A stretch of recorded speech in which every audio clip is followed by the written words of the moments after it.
So we have now a group of 3 panelists, and I would, Heather, Rick, and Brad, if you could come up and take a seat. So we've put together a panel, and as I said earlier, some of these communities have a great deal of experience with a transportation system, others less so. Rick's got the Met just starting up in Muskoka District, and there's a description of their transportation system in your package. So rather than have them each describe what they're doing, we thought it would be more important for them to share their lessons learned, some of their successes with you today. So that's the general process we're going to use.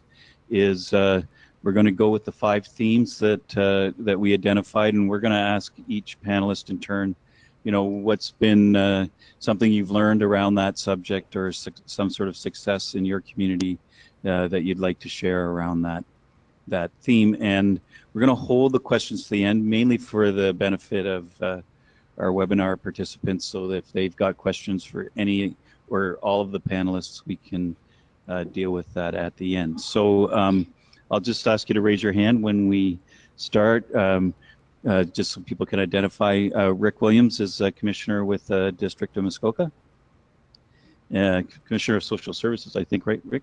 Yeah. And Heather Inwood Montrose, who's with Community Care Hastings, North Hastings, and is now in charge of the trout as part of her portfolio. Kind of new to her, I understand. And Brad Smith, who's a coordinator of Ride Norfolk and works for the county down there. So we've got a bit of a different geographies to deal with, different population densities, and so on. So, and like I said, the Met's new, but Highway 11 bus, I think Muskoka's got some experience around that too, if you want to speak to that, Rick. So the first theme that we're going to start with is building community support. It's kind of the foundation for a lot of this, as we heard from Kathy. So starting with Heather, I think we're going to ask, you know, how do you build community support? Hi, everyone. First of all, I'd just like to extend Gord McDonald's regrets. I'm sure many of you have met Gord in the past. He's been a tireless promoter of the trout and public transportation, and it's my pleasure and honor to represent him here today. So while the trout portfolio is new to me, I am fairly new to Community Care North Hastings. I'm certainly not new to our region. So I've been able to witness the development of the transportation system, and I'm very familiar with the ins and outs of what we've done. So in terms of building community support, that became evident from the inception of the trout. Even the name, the Rural Overland Utility Transit, was something that was developed at a grassroots level. We put out a competition to the community and said, hey, let's name our new transportation service. So the community actually named it. It's taken a lot of groundwork and legwork from our organizational representatives to get everybody on board. And as far as ridership goes, community support has never been an issue. We get the social benefits, we get the economic benefits of having a public transportation system. Also, municipal support in the beginning was very high, and for a number of you who know our system, you may know that we're currently experiencing a reduction in municipal support. So I'm very interested in speaking with municipal leaders here today, just to understand a little bit about your perspectives on regional public transportation systems. Thank you. Over to Brad. So building community support, first thing you do is get a cool name like the trout, and everybody will want to use it. Community support's a good one for us, because not only did in Norfolk County did we have to kind of start from the bottom, we actually dug ourselves a hole because we really screwed up community support off the start. I saw a lot of people stand up when we were talking about the different services. A lot of social services groups stood up. What we thought was great was we marched our transportation coordination team in front of council on our first big report and update about Ride Norfolk in our launch meeting. We had our Children's Aid Society, our Children's Mental Health Group, our Women's Services, and our Ontario Works all march across and say, these are the people planning this. And it took about a week for the community to start calling it the welfare bus, and for nobody to want to be seen on it. So we we certainly had to start changing the way we look at the service. Some of the stuff we did with some of the partnerships that we built up there. We started looking at the business community and started selling that business perspective of using the bus to promote shopping experiences and that kind of stuff, as well as the social service end of stuff. We cleared up a lot of the misunderstandings in a small town area. Public transportation is a new service. I went 3 years to council about every 3 months, and first question was, when will this start making us money? And for 3 years, every 3 months, I had to tell them it will not make us money. And we went over it again and again, how this social service that we promote. We also explained that we needed to give this time to develop and to percolate, I guess. We had to change the whole paradigm, the way people think about transit. We spent 50 years in our community figuring out ways to get around, and we wave a bus at them, they're not all going to hop on it the first day. It's going to take some time to get that around. Once we got that information out there, people started to understand that, and the thought process started to change a little bit. We also used a lot of information on the cost of transportation that was already being provided. We did a survey of the different agencies in the area, a lot of them at our planning table, and it was about $1.9 million annually that people were dumping into transportation just to get people to the programs. That wasn't including the programs actually provided. The big stinger to council there was our own social service agencies, our own Ontario Works office, how much they were paying for transportation, and how much this a service like this was able to provide a savings that way. So we found those a couple different strategies to do there, but try and grab those right off the start. I would say the sooner you can have that information out there, that education component, not promoting it as a welfare bus, which was completely unintentional, but certainly something that we had to deal with. Those were mistakes that we made. If you can avoid those, I strongly recommend it. Rick? Thanks. I think that through the Rural Ontario Institute, we can start connections and the networking that is through this room and hopefully can continue, because the types of things that Brad mentioned are real problems that we've seen and that a number of groups have tried to overcome on the communication side. It's tough to sell the whole notion of vulnerability without and keeping that away from the issue of marginalized or specialized or the welfare bus, as you put it. I think that we need to, however, keep on the issue of vulnerability and to market vulnerability consistently and constantly to our councils and to our communities and to our consumers. And that's the tricky part. Because all of us in rural areas are going to see continued growth in the vulnerable.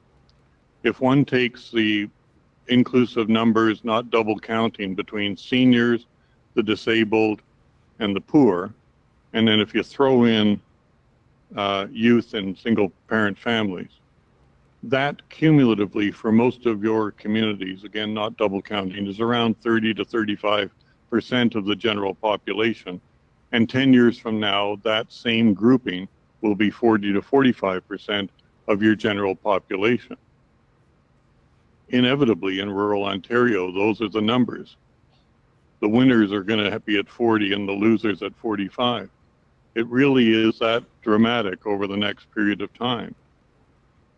So I do think the whole idea of a caring community, marketing it so that it is seen as an inclusive part towards wellness, not towards a right. And then also the tricky part of marketing in rural areas, which have a view towards self-reliance and a cynicism about big government programs. So how do you get the marketing issue right, given those things, so that it's not marginalized, so that it is inclusive to the vulnerable, and so that it meets the values of rural communities? I think it's possible. I think that there are successes in this room, but it's a tricky notion. Rick, why don't we start with you, since we ended with you. On to the next thing. Some interesting thoughts there about how to market vulnerability. The next theme is collaboration and partnership building. So really people with different mandates, and you touched on the different sort of discrete target groups that might make up the sort of population of users, and got different players in that sphere. How do you get people together and get them working together? Well, I think that's where the role, there is municipal government and nonprofits in the room. I do think that municipal government has a unique role in bringing people together to have the conversation. That's not to be the provider in every instance. I think it can convene the process in most communities, but not be the provider. In Muskoka, we happen to be the funder and coordinator, but that doesn't have to be everywhere. And I think that solutions inevitably need to be very local. And if history, as it has in some parts of the province, have meant that there is a particular nonprofit that's exuberant and has credibility, then so be it. I think the partnership groups need to be all of those vulnerable groupings, as far as seniors, the disabled, single parents, young children, the poor in general, as well as those trying to market health and wellness. So that's a pretty wide group. The health and wellness is probably a fast-moving variable. I think that LHINs need to be part of the funding framework for transportation. I think that the cost of exclusion of that 40% within any community has direct costs of a financial outcome, as well as human costs of the tragedy of unfulfilled lives.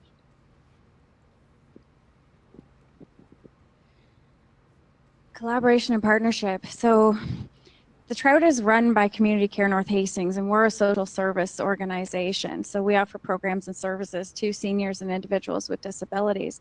And we've collaborated with our sister organizations. So we've actually branched out into two different groups: Community Care North Hastings and Community Care North Hastings, Inc. So we're very similarly aligned, but we have some different mandates. One faction is funded by the LHIN, so we're still offering volunteer transportation and those kinds of services, but then the Trout is run by our social enterprise side. So in terms of partnership building, what we've had to look at because of challenges in sustaining funding is public-private partnerships. So hats off to all the organizations that are working with taxi services, taxi providers, and those who are working with school bus providers. And that's essentially what we've done. Because of the cost of maintaining the buses, which are extremely expensive, last year we made a financial decision to sell our buses to our local school bus provider.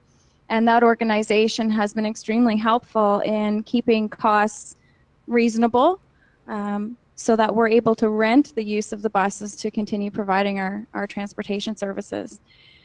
And some interesting comments have come up here in terms of vulnerable populations. Our service began as an accessible bus service. We called it the Handy Bus, and it's been around for over 35 years in our community. It evolved into the because we were encouraged to do so by politicians 5 years ago. And we had strong support in the beginning, but now that's lagging and becoming more challenging. So the collaborative part, that partnership building, we may have sidetracked a little bit in our attempts to just keep the Trout running and keep that service happening. So as a small social service organization with very few staff, and for those of you who know Gord, you know how tireless he has been with promoting the service and keeping it going. But we're in the ebb, things ebb and flow, so to speak, and we're in the ebb right now of dealing with those reductions in fundings. And we understand the challenges of municipalities as well. Budgets are low right now, and the ability to put funds into privately run public transportation is challenging. So we don't have all the answers. We're trying to figure that out. We've collaborated where we can with taxi service, volunteer drives, so with different social service agencies, trying to come up with collective solutions of how we can provide a regional service, but we're not quite there yet.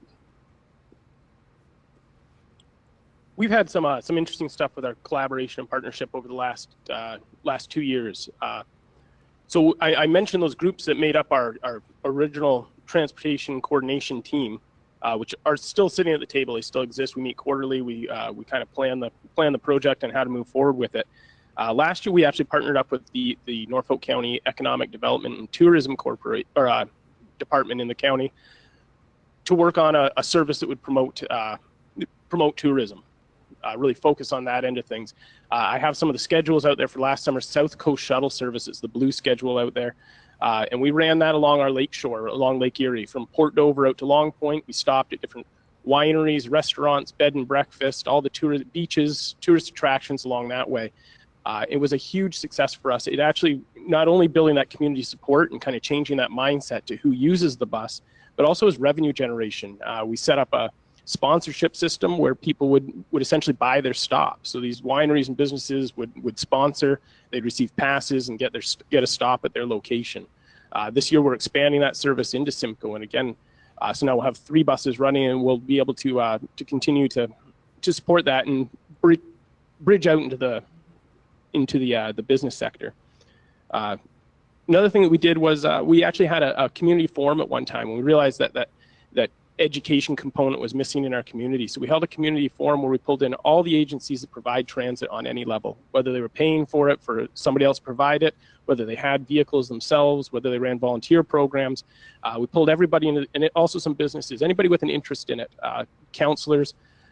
We pulled them in, had a great breakfast where I spilled syrup on my pants before we even started. And we had speakers from other communities come in. 2 of them are sitting back there. And we talked about small town transit and what's involved with that. We talked about expectations for our community, and then we got asked for anybody interested in helping us plan the service to come forward. We held another meeting another week later with a smaller group, and we actually started replanning the service and relaying it out for how to work with those agencies and how to directly influence their clients, how other agencies might be able to help us out with their vehicles and take some pressure off of it, how we could connect the systems that some of these agencies might bring somebody in from another town into Simcoe, which is our kind of main hub. And once they're there, they don't need to necessarily drive them all over the place because they can use the Ride Norfolk bus to do that. So we were able to work that and build those connections. We still meet with that group as well. So those are the connections that have been important for us. One, the business community, one, pulling in everybody as a stakeholder into the planning process right from the start. Thank you, Brad. Okay, we're on to the sort of core question that everybody, how do you keep the thing running with the money side of things? So we'll start with you, Brad. Revenue generation and funding, and in some ways maybe you've touched on aspects of that with the economic development angle that you were just talking about. Maybe you want to expand? Yeah, so our partnership with our economic development and tourism department has been key across the board for us. It's been a huge help. Certainly with some of the funding, some of that extra funding, the advertising on the bus, I mean, it sold itself at that point when we were rolling a billboard up and down the lake. We're a municipal department, the public transportation service. We've involved them a couple reasons. One is the transparency fact of it. There was a lot of moving parts. It's a new service. And as a municipality, it was right there. It's in the county budget. People can review that once a year. They can call me up and yell at me about it. The other part of that is the fund management. So as that gas tax comes in and out, and how again has a lot of moving parts, the municipality had that expertise to be able to manage that for us, and that's been very helpful.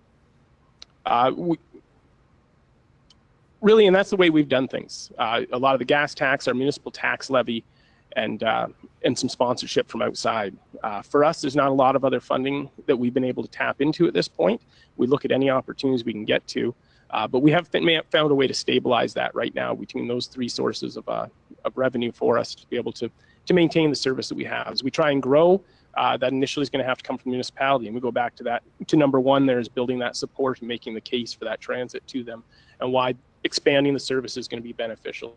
So, Brad, I'm going to privilege myself by asking a question.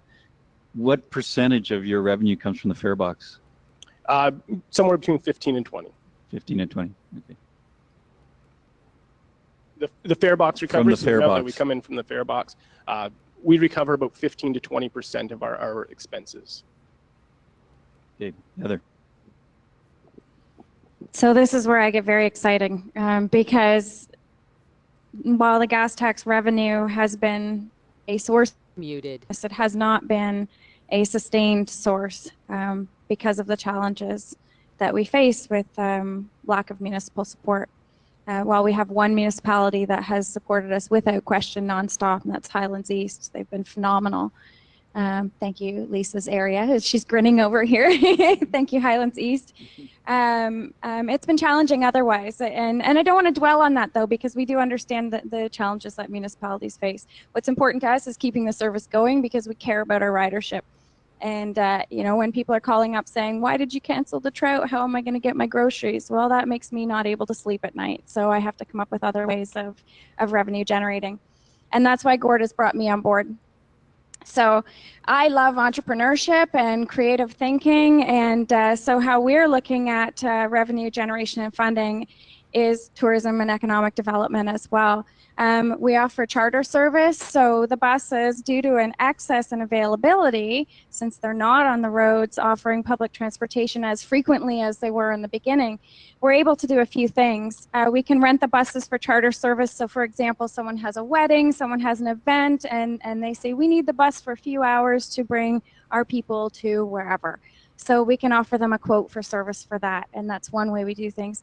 The other thing we're looking at is tourism and tours. So we're developing tours in collaboration with other operators, tour operators. So here we get that public-private partnership collaboration happening again. We're also working with the travel trade, and what the travel trade is a group of receptives and operators who work with an international excuse me, travel market. So we're developing anything from 1 day, 3 day, 5 day, 2 week tour opportunities to bring people in from mature tourism markets such as Europe, such as Japan, and we're bringing groups into our region. So not only are we helping build economic development in our area and opportunities for other businesses to improve their revenue streams, we're using this as a way of generating funds that then go back into helping keep that bus on the road and helping keep the service available to our clients. The Met is fairly new, and so we haven't solved all of the puzzles ahead on the funding side, but we have about 4 years experience with a thing called the Corridor 11 bus, which we initiated about 4 years ago and has been successfully sustained through that period. We're looking at the wide range of things as far as agency purchase and trying to give discounts to user organizations. One of the areas that we didn't foresee the large number of users was college age population or college attendees that are going primarily to Orillia and Barrie from Muskoka, and that's an area that we've worked with the colleges on co-funding. The other part, I guess, given that it's this initiated within the social service department, and I think it's generic that many of you could work with some of your social services departments, is the possibility around achieving economies and efficiencies in Ontario Works and ODSP, employment or addiction or counseling or training costs. In our case, that's around $200,000 a year, or was $200,000 a year. We've reduced our costs about $40,000 through the application of the savings from the Corridor 11 bus, and therefore justify a subsidy to that bus of $40,000. And I think the numbers would be similar in other communities. Interesting.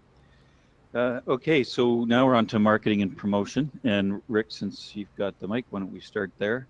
How do you get people to use it? Yeah, this is one of the areas that that you really have to retain some type of flexibility. We took on the marketing challenge for the Corridor 11 bus because we felt that it would be fun to do, and it has been.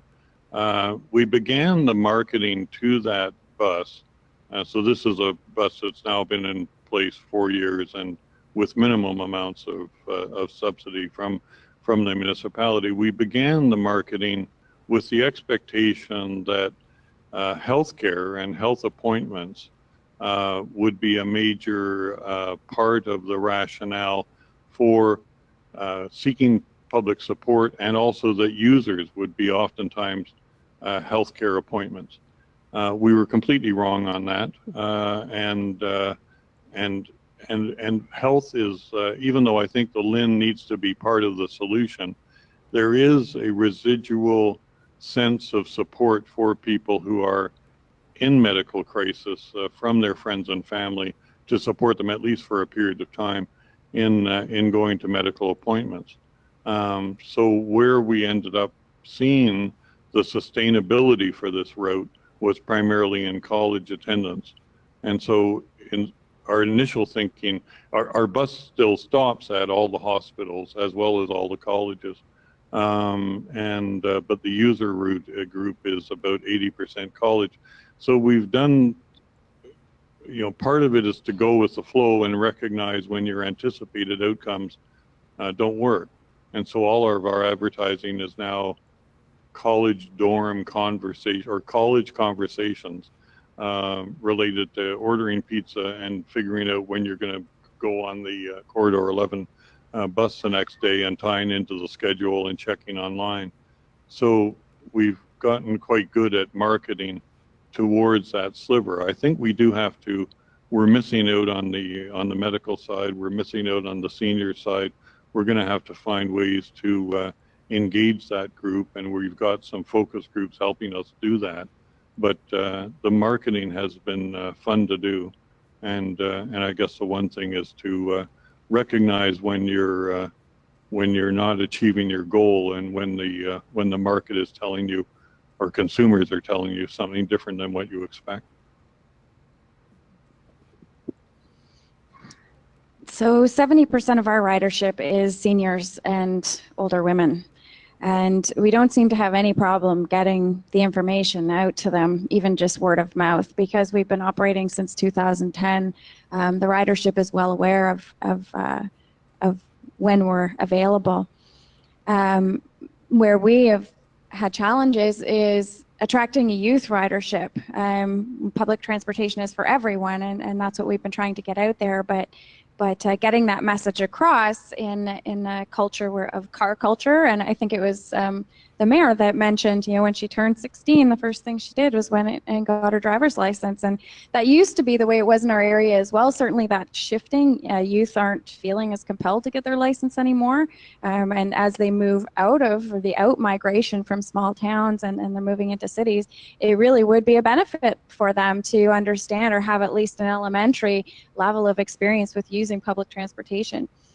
So that's one of the areas that we're looking at now. We've recently hired a tourism and social media coordinator who is revamping our website, is looking at setting up a Twitter account, and going to be doing some community outreach to the youth market.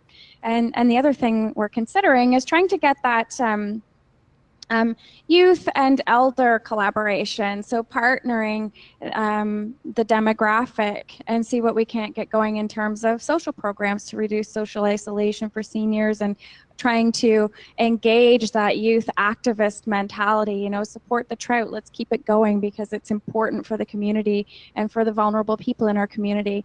And the youth voice is strong, and they've got tons of energy, and that's really what we need to learn better how to tap into.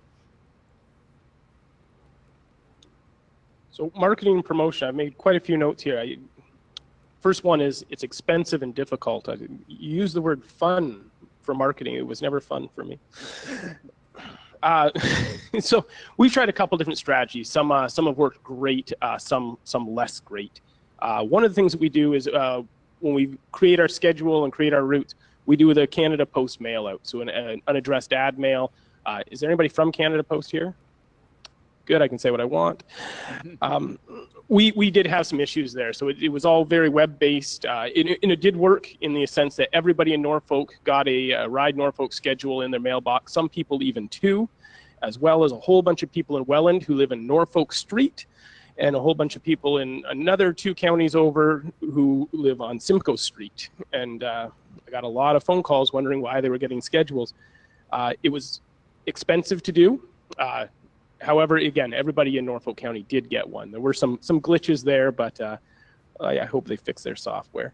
One of the most successful things we did was a free week of service. So we talked to our United Way. They sponsored a free week of service for us where they're going to cover everybody's fares. We promoted this thing right to death in terms of get on the bus, try it out. What we did was we really pushed people just even get on and ride it around in a big circle. See where it goes, see how the timing works. I got on every morning, rode and talked with people. Our ridership that week went up 5 times. As many people. The drivers were sweating and stressed and everything else trying to keep on. One morning I rode with a woman who had a schedule in one hand and a stopwatch in the other, and I couldn't figure out what she was doing. She said, well, I want to use it for my doctor's appointments, but I got to make sure I get there on time. So I got to make sure how well these things work. So she does use it now. But the free week has been great for us. We've done a few of those. Again, finding somebody to take that on to help offset some of the expenses of that. If you can, it always works nicely. It's a great marketing opportunity for them as well that they sponsored that free week. We also team up with our fair, the Norfolk County Fair and Horse Show. Great event. We promote it as, taking the bus is actually cheaper than paying for parking. So if you're going to the fair, you can hop on the bus. And we do, again, try and find somebody to sponsor that week for us. I wrote the word best marketing, but then cross that out and wrote most effective marketing was the media coverage we received. As I mentioned, when we first started off, the public perception of the service was not maybe where we wanted it to be. And so a lot of the newspaper articles reflected that. Those generated the most conversation about the service that we have, much more than any ad we ever put out, much more than any radio commercial or anything we did. Was the articles that were put out there. I've actually had 3 people already talk to me about an article that was written about us a few weeks ago, or a few months ago now. So that's out there. You have to make sure that positive image is what's being reflected, though. And another thing that we did was we had a marketing champion with us, our local radio station. To this day, I could call them up and say we're doing something, and they would write a great glowing article about it and put it on their news every day, and got us some great feedback that way. We are involved on the social media thing. I hate Facebook, but I'm on it. And so we are on Facebook and Twitter. What that is great for, it's good for the promotion, letting people know, our South Coast Shuttle is starting up, grab a sponsorship package now. What it's fantastic for is in rural areas, we do have to cancel service sometimes because of the weather. And it's a great way of getting that information out there in a hurry. Now, I've been told by social media experts that I need to make sure I'm keeping people engaged so they're still looking at it on a regular basis. But that really is the #1 thing I like to use it for. And the last thing we do for the marketing promotions, I actually do ride training. So I'll go to especially senior buildings because they're not going to get on the Facebook necessarily and check what's going on. But I'll go right to the buildings and do ride training. Just a few weeks ago, I sat down with a lady in a senior building, her and her friend. We went through trips they would want to take on the bus, where they would pick it up, and then we actually went out and rode the bus. And I rode with them. We took them up to Walmart, and I told them exactly when the bus would be back, when they could get on it and go home again. And that's something we do. It's a little labor intensive, some time consuming there, but it is the best way to get people on the bus and sit down in the seat and experience it. And once we can get them doing that, they can start to see the way that they can incorporate that into their regular itinerary. You brought up a really good point there with the training for people to use the bus, and that is something that we did in the beginning as well, and could probably pick up again to try and increase ridership. But I wanted to add another marketing strategy that we're using lately. We recently partnered, and here we are with the public-private partnerships again. We partnered with an organization called the Southern Ontario Ice Fest, Ice Climbing Festival. So linked to the tourism opportunities, economic development, but this organization went a step further, and they were really phenomenal in supporting the trout.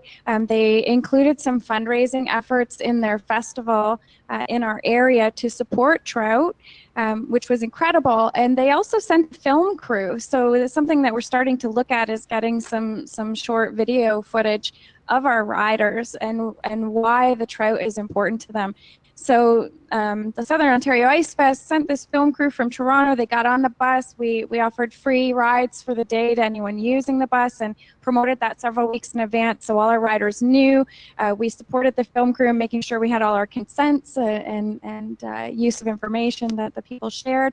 And this crew rode the bus for the day, and they thought it was fantastic. And they're in the process of creating a short documentary about the Ice Climbing Festival, which will be great PR for the Trout because we're included in that as their fundraising. But we've also capitalized on the fact that we already have this footage that was paid for by another organization. And in social services, sometimes you have to do these things. And so this group has been kind enough to let us then hire them to create a short 3 to 5 minute film on the Trout for us, specific to us. So we're going to look forward to using that footage to help market and promote as well. So just public-private, if you can get other people involved who want to go that extra mile for you, go for it. Thank you. Okay, we had Marie? Yep.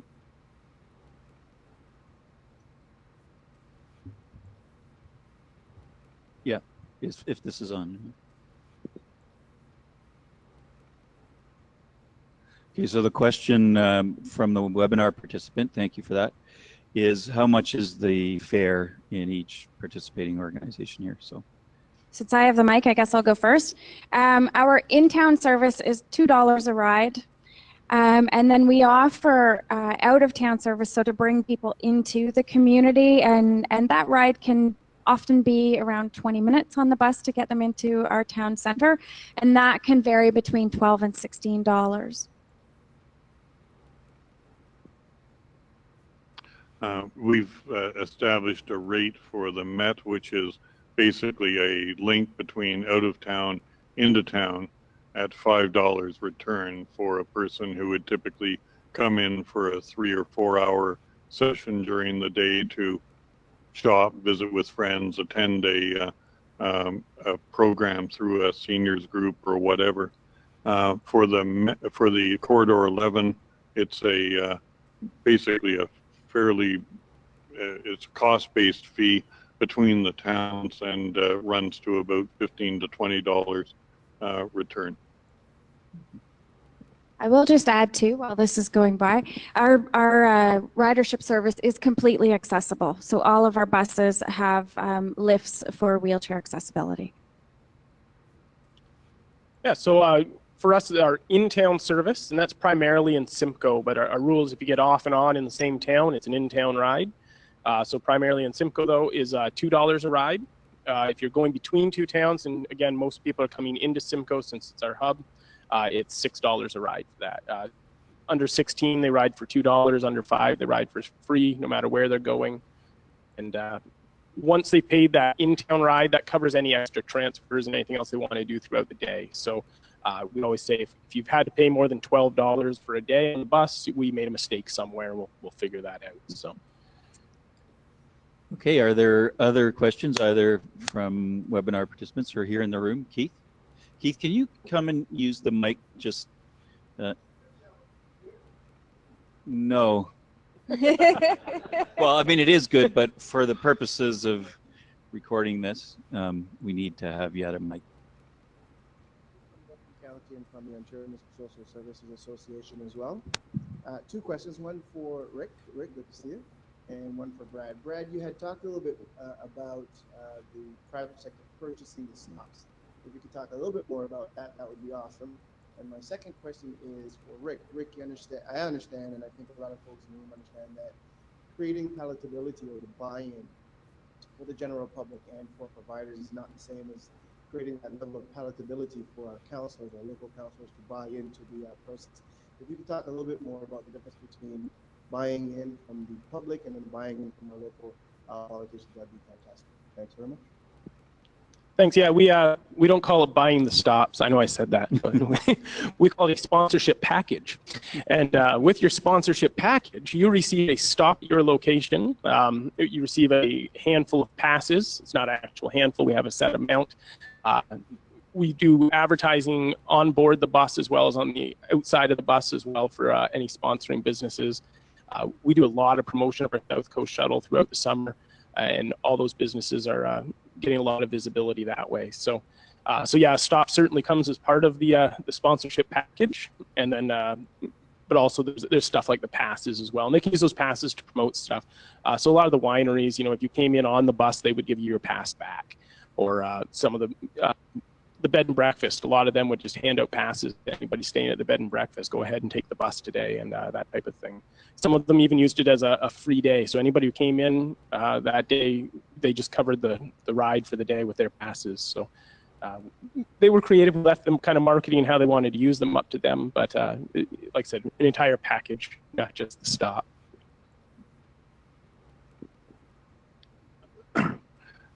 Thanks. Can you repeat the question you're answering, just for the sake of the? Sure. As I recall it, Keith's question related to how do we communicate or market, I suppose, the benefits and the need to the general public and to council, and how are those different in some way, or what is the change or difference in emphasis?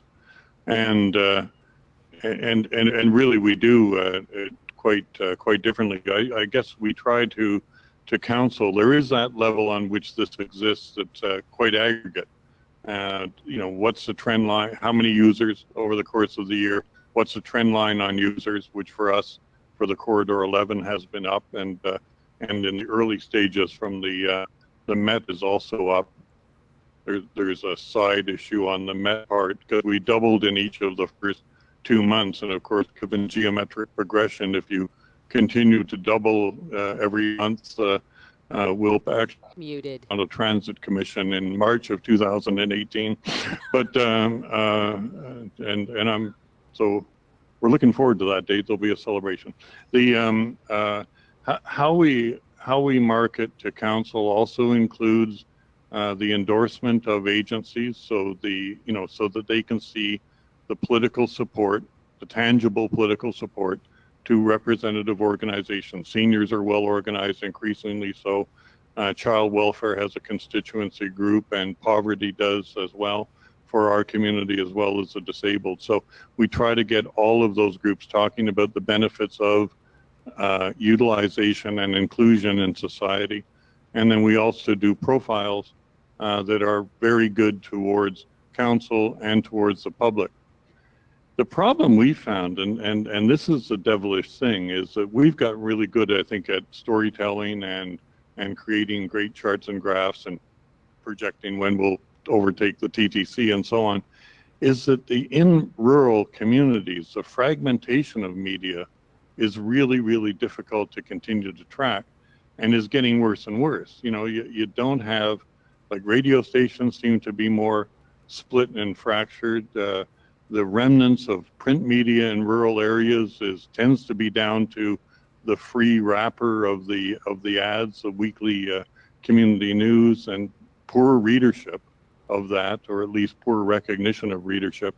And social media is still embryonic and doesn't necessarily target the people that you're targeting to communicate to.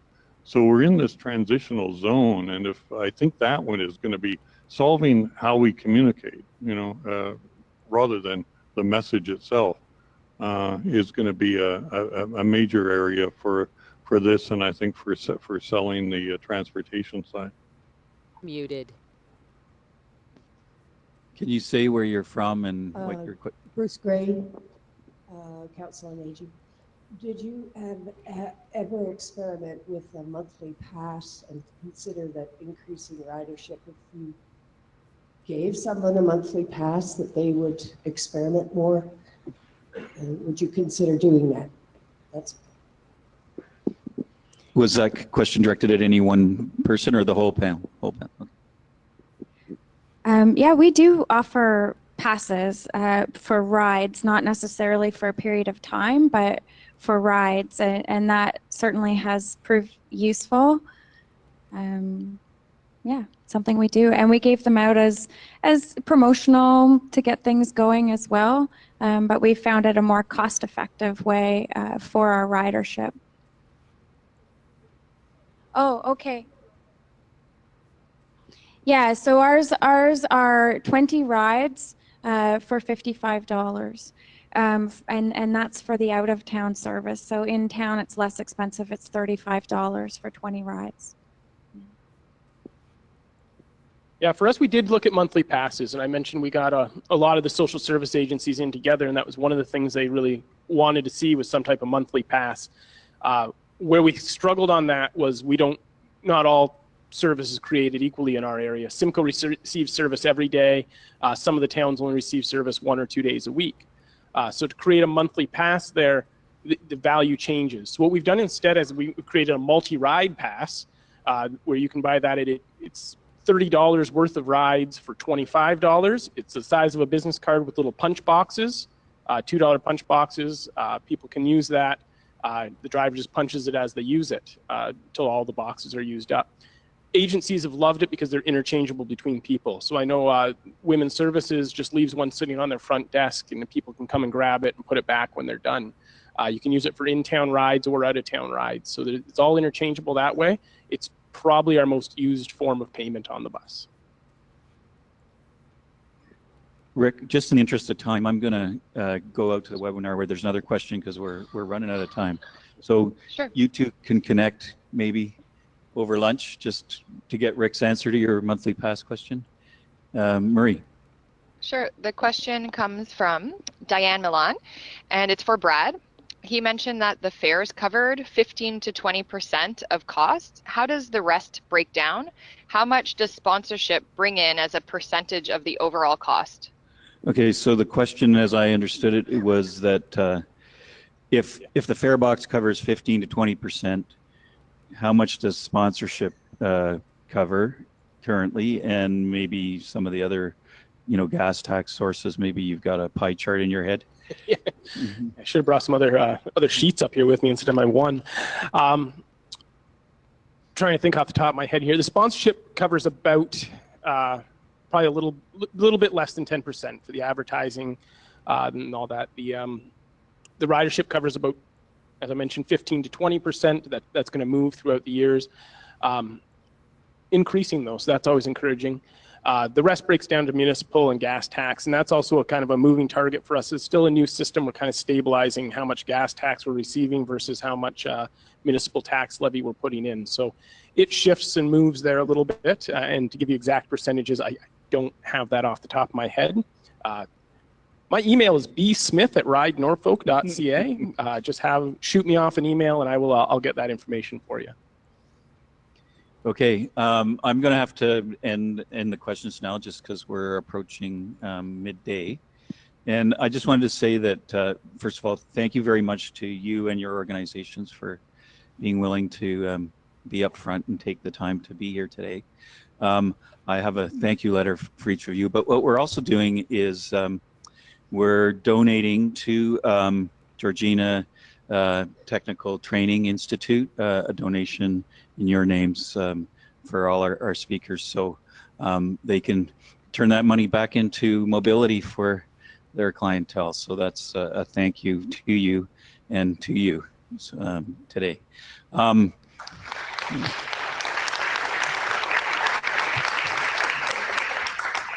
Thanks. So just before we break for lunch, we have another speaker, and I just want to say that the province of Ontario in two ministries really has been an important partner for the Rural Ontario Institute, as not only for our Accelerating Rural Transportation Solutions project, but also as we go forward in supporting our work. And Ramona is here from the Ministry of Agriculture, Food and Rural Affairs, really supplies the Rural Ontario Institute with a lot of support so we can facilitate collaboration among rural stakeholders, and the Ministry of Transportation Ontario with its pilot project, of course, supporting you, but also working with us at some roundtables to try to make sure these issues and the understanding of the issues flows into the ministry so they can design good programs. So I'd just like to give the opportunity to Jeannie to say a few words here before I give you lunch instructions. So Jeannie, do you have a minute? Okay, to thank Norm and from Rural Ontario Institute and Lisa from the Healthy Communities Coalition, and of course Kathy from Roots Connecting for putting together today's program and getting everyone together and to talk about rural and community transportation. It's really great, I think, to see the diversity of the people who are attending and participating, from grant recipients to social agencies, to charities, to transportation providers, to municipalities and staff and other ministry. I mean, this is exactly the kind of diversity that we wanted when we put together the community transportation program. And, you know, when we received the applications and in reviewing the applications and selecting them, there was also a huge range of social organizations and community groups that partnered with applicants and recipients, from recreational groups, seniors' homes, charities, Canadian Red Cross, social agencies, even a few funded agencies, Aboriginal groups, women's shelters. So transportation touches a large range of public activity and public service, and as well as our own personal lives. And so it was with this, so it's just great to see this range. When we first began the community transportation, and we're trying to get senior management to approve it and to get the, you know, get the funding flowing, we were always asked, well, what is community transportation? What is it exactly? And can you put it into one bullet point for our slides? I often struggle, we struggle with what that, yeah, well, what is it exactly? Is it a shuttle service? Is it sort of transit? Is it specialized? Is it just for persons with disabilities, seniors? What is it? And so we couldn't get down into one bullet point, but we got it down to about 3. And it's basically, I think it goes beyond public transit. It's not just one type of service. It's not just a shuttle. It's not a fixed route. It's not just dial-a-ride. It's many things. It's a local transportation solution that fits local mobility needs. And it's, as everyone said already, it's not one size fits all. It's a whole range. It's a different ways of providing a service to people who need transportation. And it could be, you know, working with organizations to run that one, to run that one bus, or purchasing a bus together, or pooling our funds, or using, you know, coupons from one organization to provide ridership to an existing service. It's all those things. And so right now we're in the midst of getting out our second installment of funding. We're trying to get it out before the end of fiscal, which is 2 days from now. So we've been hearing a lot from our recipients, and we've had, you know, we've been receiving interim reports on how the projects are going. And I have to say that we're very gratified that with the modest amount of money that this ministry is providing, is up to $100,000. We were given at first 1 million, then it was extended to 2. How much service, how much need is being met by this really modest sum of money when you compare it to the billions that are being spent in the GTA? So just to, you know, give you an example, Pelham has started, you know, several months ago, a service. They partnered with, I think also a school bus operator, to originally to transport mostly seniors, but as it is like Muskoka, it is actually transporting more students and people who need to go from Pelham to Niagara Falls and sort of larger centers in the Niagara region. And they're, you know, going to Brock University and Niagara College. And then there's Hamilton, who's actually contracted with Specialized Transit, which is a public transit system, to transport isolated seniors who just so happen to be out of the Specialized Transit catchment area. And so that has been a tremendous help to these seniors who otherwise would not be able to get out. And Temiskaming Shores, which is not really providing a new transportation service, is trying to, because there are several services in that area, and they're trying to create an age-friendly community. So they're putting, you know, creating a one website, one phone call, so that people know what all the services are in their community, and they can access it and learn about it, and hopefully get rides out of it. And there's Prescott Russell in the east, who is they have an existing coordinated service already, but they're using the money to expand the service simply because of the demand and the need.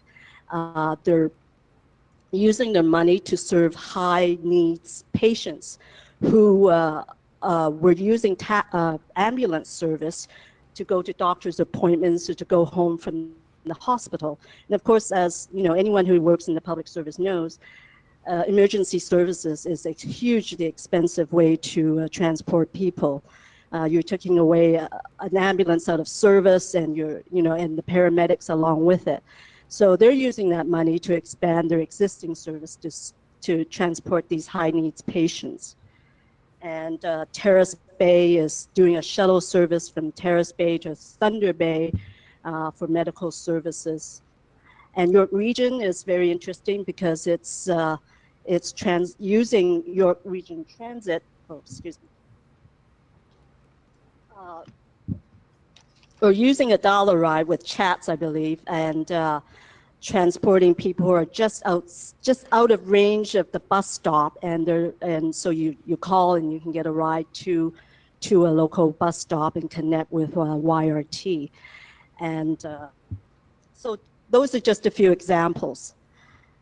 So throughout the program, we've heard from a lot of stakeholders, recipients, applicants about how, because community transportation isn't just one thing, and there's so many operational details, like I heard all these questions about fares and how to promote, and there's no one way of doing this. There's no real one manual, no 1, 2, 3 steps, and this is community transportation.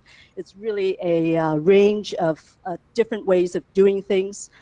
And so they said, well, why don't we get together? Can we talk to each other? Who are these other projects? How can we contact them? And we did hold a teleconference and got some things going. But then ROI and OHCC pitched to us an idea of creating a community transportation network. And I'm now happy to announce that we did get funding. The ministry is now supporting the creation and the establishment of a community transportation network. And this network was basically a loose affiliation of anyone who is interested in community transportation or rural transportation. Anyone can be a member, and this will be an avenue for people who are in this area to talk to each other, to learn from each other, to share experiences. And so we even have a work plan, and hopefully within the next few months, you'll be hearing more about this. So some of the things that we want to do is to create a website where, there will be a directory of transportation providers, grant recipients, hopeful applicants, other community organizations, social agencies, and you can contact each other and transportation providers. So this will be a way for people to connect. We hope to hold webinars. There will be at least another face-to-face gathering like this. We'll have online resources, maps on the website to see where everyone's located, and perhaps some service areas. There will be newsletters, hopefully blogs, and some research will be done, and this network will be a way for us to continue to communicate. And so this networking activity is not the end of networking for community transportation, it's just the beginning. So thank you. My name is David Jean. I'm the Executive Director of Georgina Trades Training Incorporated, also known as the Training Center, and we're right around the corner here in Sutton. We're celebrating our 10th anniversary this year, and actually in about a month, we'll be holding our anniversary celebration in this room. I wanted to start by saying thank you to the Rural Ontario Institute for the donation they're making from today towards our programs. It's a great pleasure to have been working with Kathy at Roots as a partner in the work that we do. also with York Region Transit who's here today, and we have discussions with them all the time. We really try to be an integrated part of this community in providing training and employability supports for people. One of the programs that we're running is called SET for Employment, and SET stands for Skills, Education, Training, the acronym. And those are 4-week programs focused on a whole lot of different things. We recently ran a greenskeeper program. We'll be running an office administrator training program. But the one that you're benefiting from today is around culinary skills. So we've been working with Corey Dern, who runs Corey's Cafe, Cooking with Corey on Rogers TV, and catering business. And she has been working with 15 of our clients over the last 3 weeks. They're graduating this Thursday. And we saw an opportunity here for them to get some real life experience catering an event. I think you will agree with me that today's food and the service has been outstanding. So I'd like to get them all to come out here.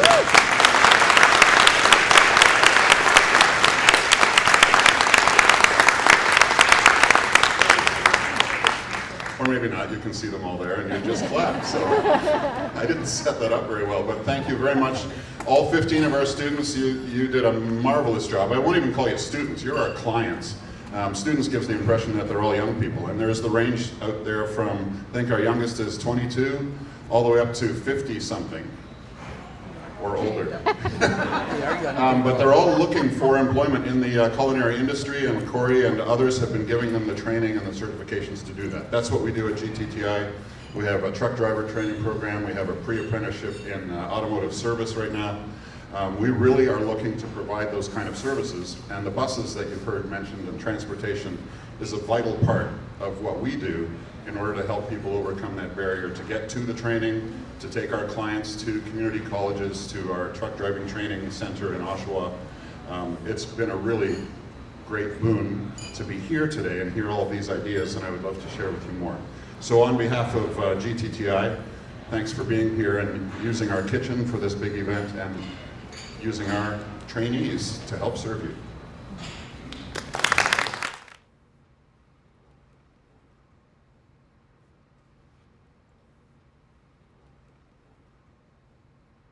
It's the marketing. The most challenging piece is reaching those people that are hard to reach, and particularly demographics that may not plug in, for example, to social media. And you know, we had heard earlier about readership around in print media is down and that kind of thing. So although it's labor intensive and maybe more costly, that the direct marketing approach, face to face, the travel training was really important, and along with that is those champions or influential people that you may be able to engage that can talk it up.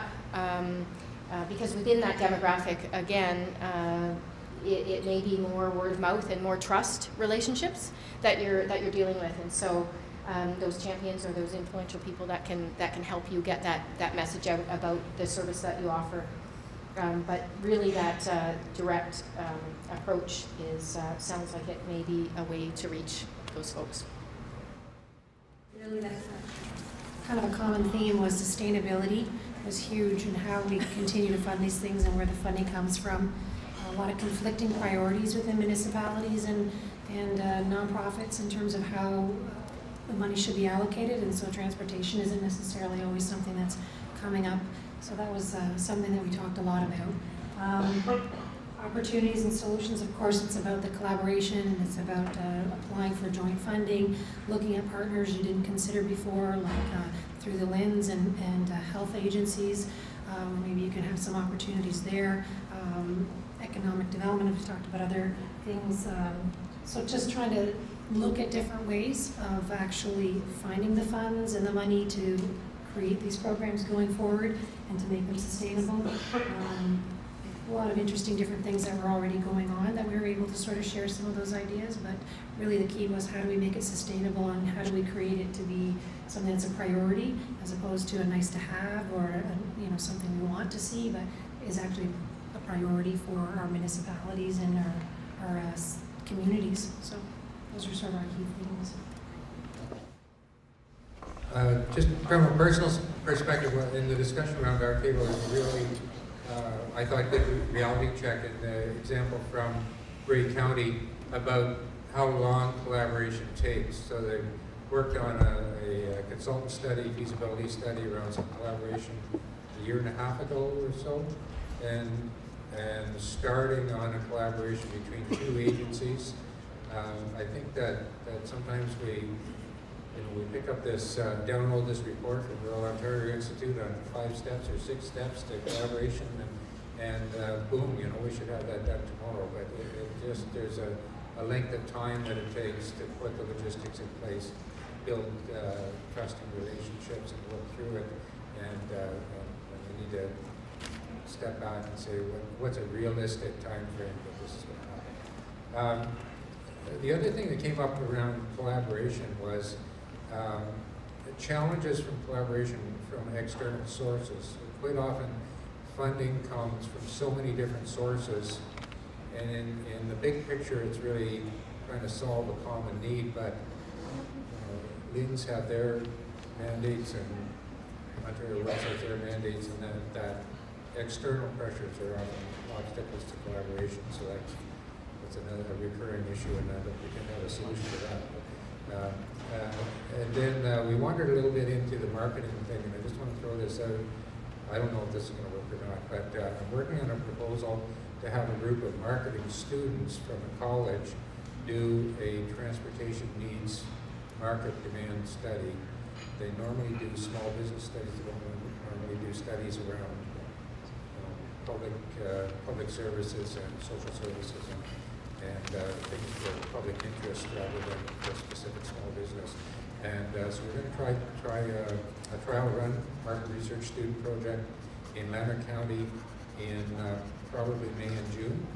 And if this works, it may be relevant to other communities as well.